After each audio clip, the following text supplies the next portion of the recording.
ಏನು ತಂದು? ನಿನ್ನ ಫೇವ್ರೇಟ್ ಮೀನಾ ತಂದೆ. ಯಾವ ಮೀನಾ? ಮಡೋಸ ಏನಿರ್ತೈತೆ ಅದು ಫಿಶ್ಶು.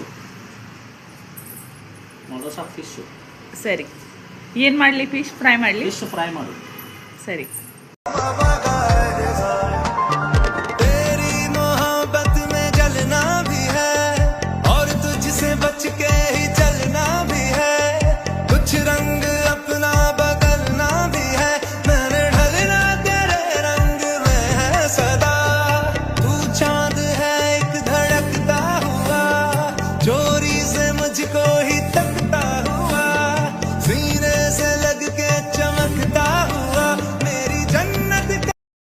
ಆನಂದ್ ಆತ